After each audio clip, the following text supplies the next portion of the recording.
Today is Saturday, November 25th. It's the weekend after Thanksgiving, so many of you probably visited with family for the holiday, which got us thinking about the so-called sandwich generation. About a quarter of U.S. adults, including more than half of people in their 40s, are raising their own children and at the same time have aging parents. And if you're not in this situation now, you might be in the future.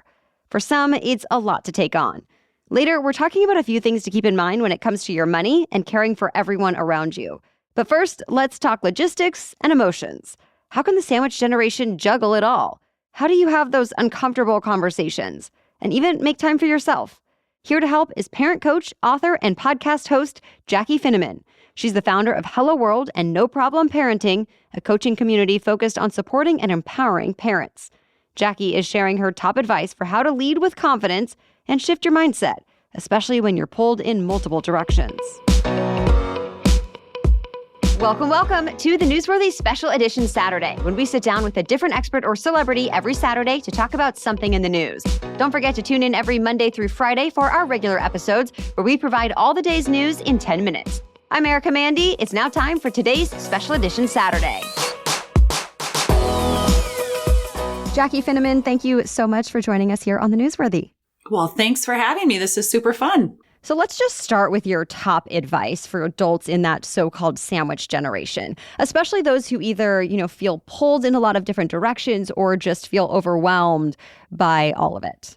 The top one would be open communication and naming the elephant in the room when you're talking with your kids and when you're talking with the aging parents. If you're feeling like you're being pulled in too many directions and your kids are suffering from that and they're not getting enough of your attention, go talk to them about it. Say, hey, I wonder if you feel like I'm spending too much time with grandma or grandpa. I wonder if you feel like you're feeling left out. And same with the grandparents, with your parents. You can say things like, I wonder if you feel like I'm not here enough, or if you feel like you're a burden because we're spending so much time with you and not as much time with the kids. So I think it's really important to use the words I wonder or I notice. You've been kind of irritable with me lately. I'm wondering if that has anything to do with you feeling some guilt to the aging parents, or to the child saying, I wonder if you just feel like you can't tell us that you want us around more because you feel bad for grandma and grandpa and they need our help.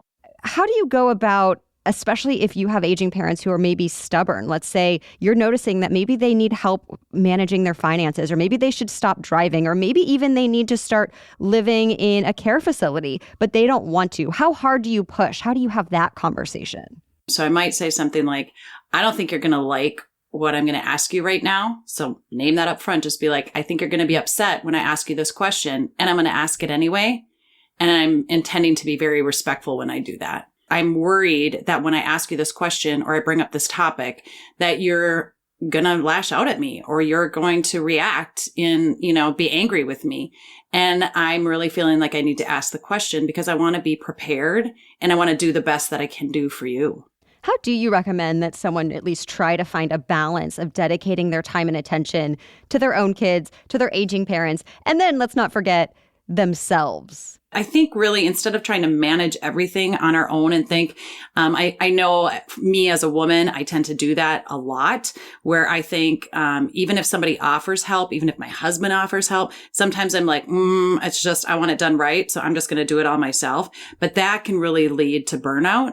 And then that can lead to resentment. And so I think setting realistic expectations for yourself and really having a good solid plan of how much you can handle in your daily schedule is really key.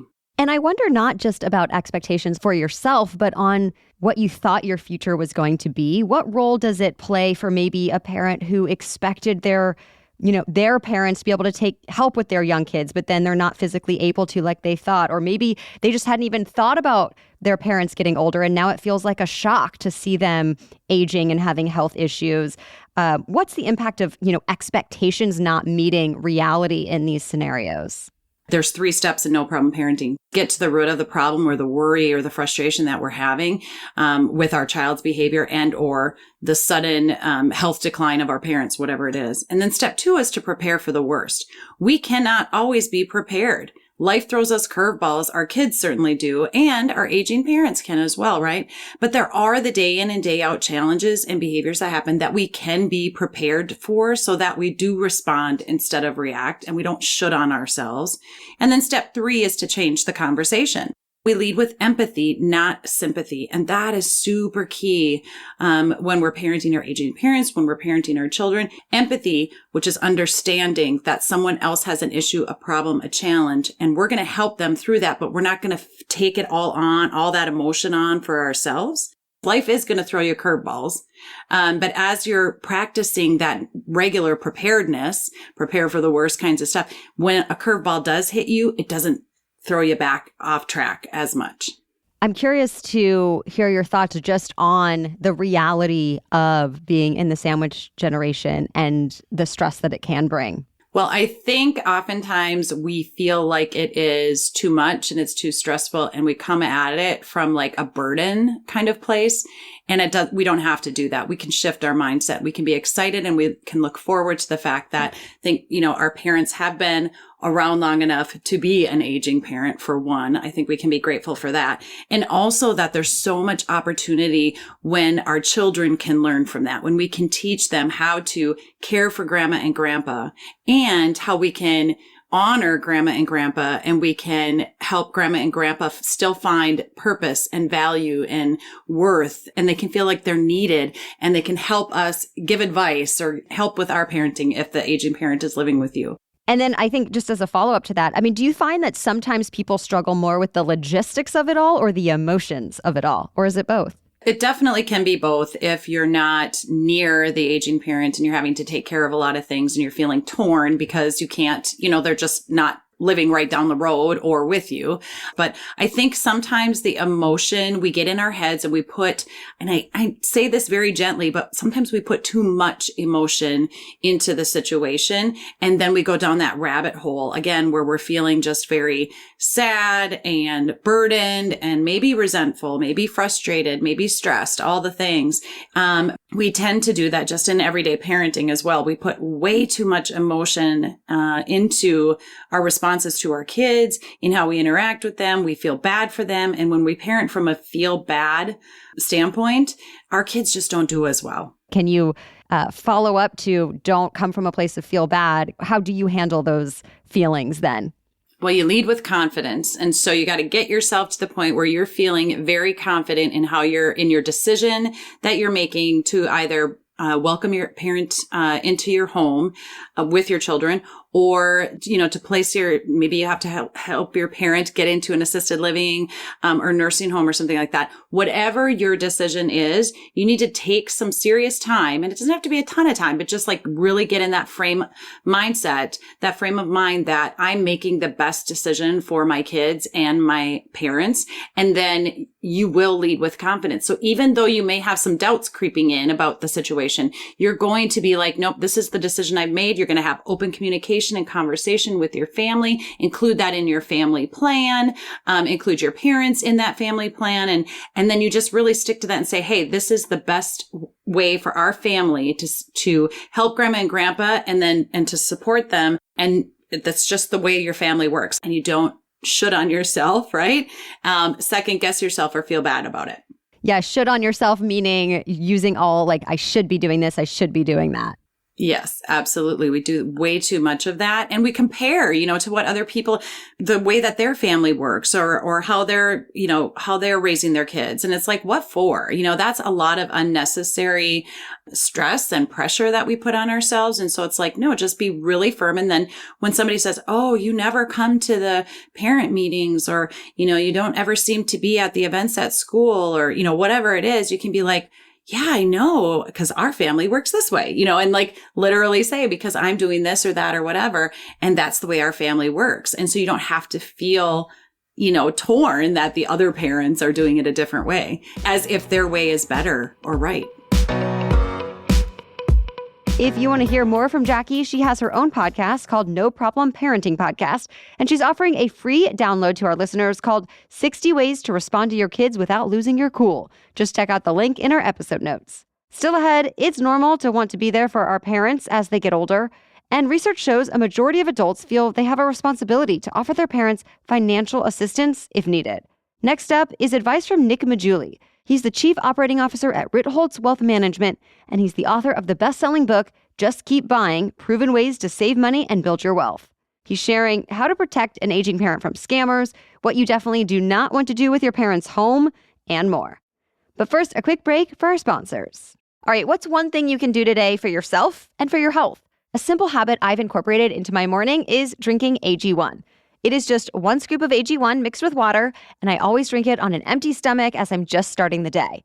I feel like it really sets me up for success in multiple ways. I love how hydrating it is, that it supports my gut health and immune system, and that it's this single solution that covers my nutritional basis first thing in the morning.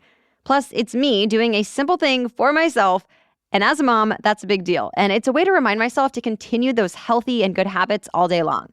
I've also been pleasantly surprised that I felt a boost in energy and focus pretty quickly. So if you're looking for a simpler, effective investment for your health, try AG1 and get 5 free AG1 travel packs and a free 1-year supply of vitamin D with your first purchase. Go to drinkag1.com/newsworthy. That's drinkag1.com/newsworthy. Check it out. This episode is also brought to you by BetterHelp. Whether you need a little help figuring out what it is you actually want, or you know what you want, but your brain sort of gets in its own way, you're not alone. And therapy can help so you can work for yourself instead of against yourself.